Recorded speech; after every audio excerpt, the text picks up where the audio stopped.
Can you hear me? You can. Get on the stage. Wow. Okay. First of all, they want to see me? Yes. Oh, up there?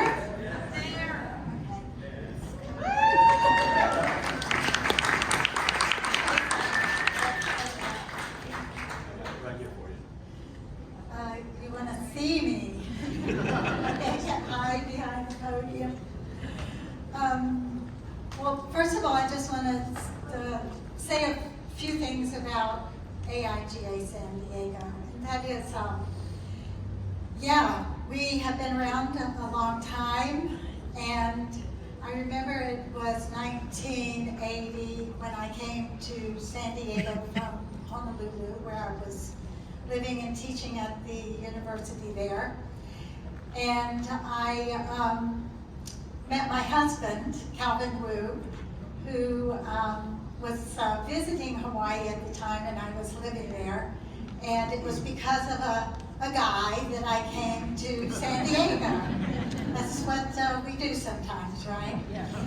So before AIGA San Diego chapter was established in 1987, we had a group called Communicating Arts Group, and Calvin and I were very involved with them. And we used to be in charge of inviting designers from around the country, such as Richard Daney, for example. Some of you may know him. He is our the namesake of our son. And we had a great time designing the promotional materials and getting these well-known designers to come to San Diego. And it really was helpful for raising the bar here, and kind of we're in the corner of the country, and we often felt like we were forgotten or not known about at all. And then AIGA decided that they wanted to start chapters. They didn't really have chapters before that. And I do a lot of research, historical research, and I actually saw some of the minutes from those AIGA national meetings where they were discussing, should we do chapters? So 1987, we established the chapter here, and I moved on from Communicating Arts Group to the AIGA chapter. One of the first things we did was the Soviet poster exhibition. As Maylin said, we have a tendency to take on really big projects, and I'm sorry Ron's not here, that you could talk more about that project with him, because he spearheaded it. But it's been such a great pleasure over the years, the decades really, to be part of this chapter. I was on the board for off and on for many years, and my position was always education chair. I never stepped it up to become president, but education chair was where I belonged, because I loved teaching. I wanted the students to get connected with the professionals in the city, and I wanted the students to get to know each other and the faculty to get to know each other. So we established during one of my reigns as education chair, the citywide portfolio review. And that was a wonderful opportunity for some of our programs to see, and mine included, that we needed to step it up.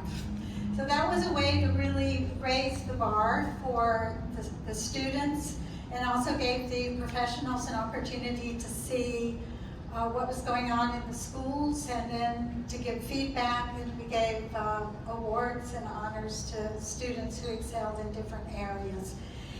We also organized Unite, which was an event, an annual event, that the students would organize and put on.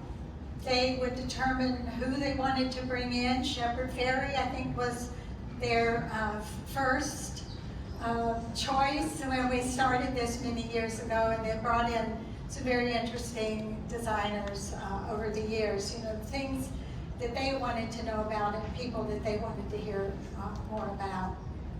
So it's been a great pleasure to be part of this group and to have accomplished all the things that we have accomplished over the years. We're really incredible. Really.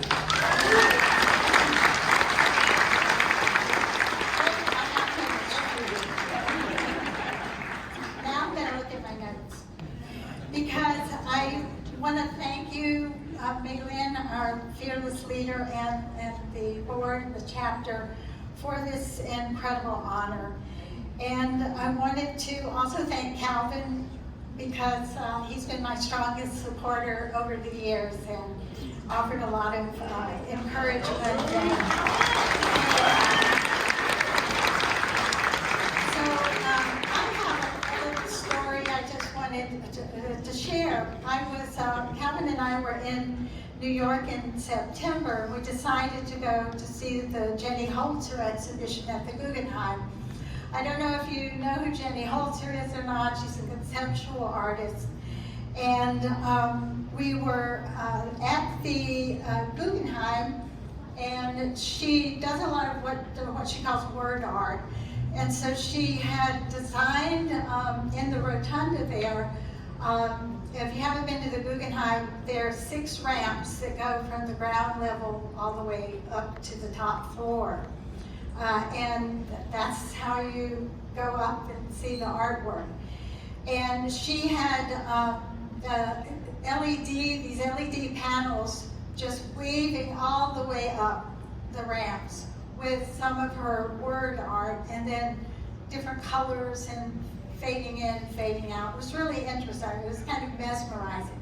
So we started up the ramp. I had my phone out because I was taking pictures, and those of you who follow me on Instagram know that I post a lot of the travels that I do. So I was, had my phone out, and then I saw that it had an email. And I saw that it was from Maylin. And I went, oh, that's from Maylin. I better read that. I didn't know what might be going on that I needed to know about. But we were in the midst of planning this big event. And it was a letter that she was writing to congratulate me and Dave on being awarded the AIGA Fellow award.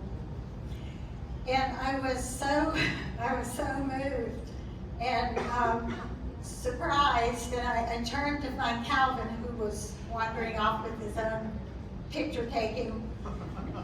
When I looked up at the ramp, and one of Jenny Holzer's, she calls them one-line truisms, kind of scrolled by, and it read, "Your actions are pointless if no one notices."